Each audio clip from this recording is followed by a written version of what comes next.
E aí, meus amigos, bem-vindo à Escola dos 40.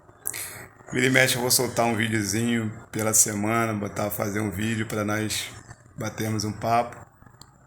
E esse aí eu quero bater um papo sobre uma das coisas que eu tenho observado no nosso meio, povo cristão, porque nós temos falado do nosso povo. Nunca vi um tempo de tantas pessoas desanimadas, pessoas que não querem congregar, pessoas que têm enxergado bastante problemas na igreja, até mesmo na caminhada.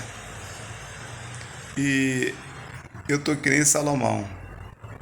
Eu passo sempre a esquadrinhar, ou seja, procurar entender o motivo por que isso tem ocorrido. E uma das coisas que eu observo, dentre tantas, eu até essa semana eu fiz as minhas lives, elas foram baseadas nas estratégias que Satanás tem armado para tentar realmente roubar a convicção de fé de cada um de nós. E aí eu tinha falado sobre a questão das distrações, depois da ocupação e depois da, do engano através de tentar distorcer o que a Bíblia tem dito através do próprio Deus, pelo seu Espírito para nós, e colocando vários tipos de engano.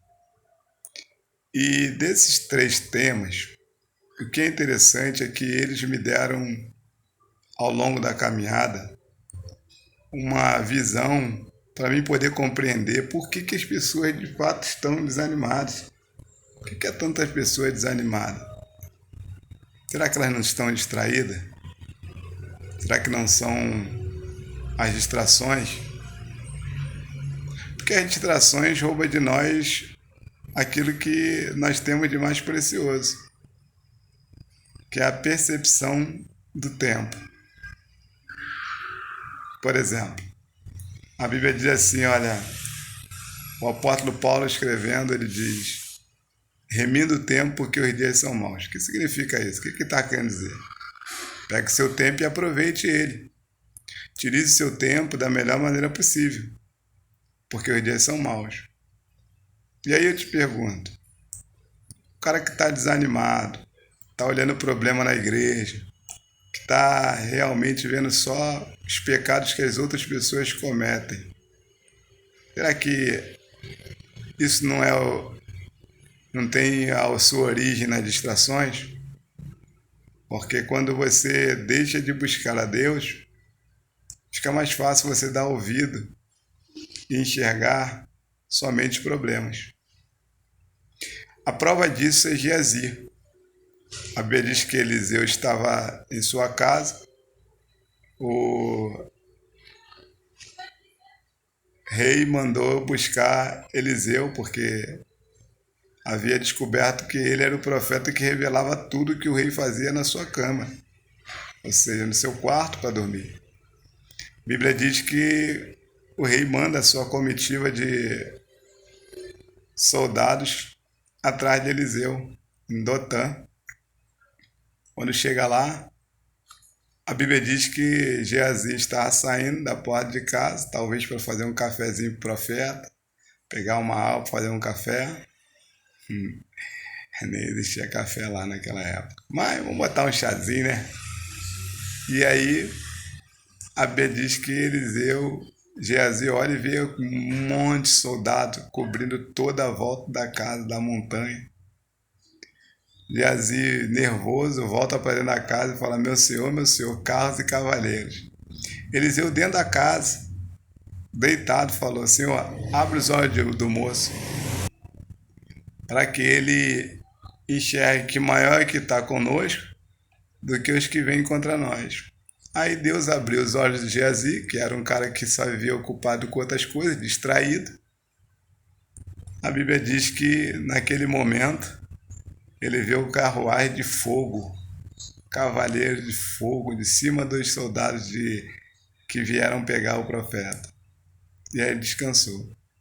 Então as distrações faz que nós venhamos só ver só os soldados que vêm para nos pegar, os problemas. Quando as distrações não estão, nós estamos realmente focados na disciplina espiritual, gastando nosso tempo em encher o nosso vaso de azeite. A nossa visão é como de Eliseu. Quando não, quando nós temos as distrações, nossa visão é de Geazi. A mesma coisa aconteceu no tema que eu falei sobre a questão de ocupação, em que Faraó ele observou que uma das condições que ele precisava parar o povo e impedir não era só sair, era fazer com que o povo não adorasse. E aí, ele tentando impedir o povo de realmente adorar a Deus. Isso tem ocorrido direto. O que mais eu vejo pessoas ocupadas. Eu, por exemplo, sou muito inserido na igreja, então eu vejo que é no grupo de homens, de mulheres, jovens. Até quando tem eventos na igreja, muitas pessoas falam que não podem ir porque tem uma ocupação extra. E aí eu disse isso na nossa live. Você não vai deixar de trabalhar, mas muito cuidado para você não se pôr num jugo que Deus não te colocou. Uma obrigação é você trazer o sustento para casa. Porém, assim como trazer o sustento, você também tem a obrigação de trazer a presença de Deus para casa. E aí eu tenho visto muitas pessoas que têm se perdido nisso. Então, talvez se você esteja te perguntando, e se essa seja uma das questões que tem te incomodado sobre ter sido com a igreja, olhando só os pecados que têm acontecido no meio da igreja, escândalos, ou de repente coisas que você não concorda, pode ter certeza, baseado nisso que eu acabei de falar, esse é o seu maior problema. Porque os outros nem são seus. Se alguém está em pecado, não é você. Se está em escândalo na igreja, não é você. Isso é, se não for você, que às vezes também tem aquela questão da pessoa estar falando, já viu aquele ditado que diz que a roupa suja falando da mão lavada? O problema não é você falar de quem está errado, o problema é você também estar no momento errado. Não é você ter errado. Por exemplo, as pessoas têm o hábito de falar o seguinte: não, você não pode falar de mim não, porque você também já errou. Só que a Bíblia não diz isso. A Bíblia diz o seguinte: antes de você tirar a trave que está no olho do seu irmão, tira o argueiro que está no seu. Ou seja, você pode realmente, estar condenando o irmão, no caso, no sentido de estar repreendendo o que ele está fazendo errado, desde que você também não esteja inserido no mesmo problema. Por exemplo, você pode ter cometido falhas e erros, mas se hoje você está bem com Deus e está vendo que o irmão está declinando, você pode muito bem chegar lá e exortá-lo para que ele acerte o caminho. A pessoa no nosso meio dizendo o seguinte: não, fulano, ninguém pode falar nada de ninguém. É igual aquela música do Exalta Samba: todo mundo erra, todo mundo vai errar. Tá muita gente assim no nosso meio, achando o seguinte, que todo mundo...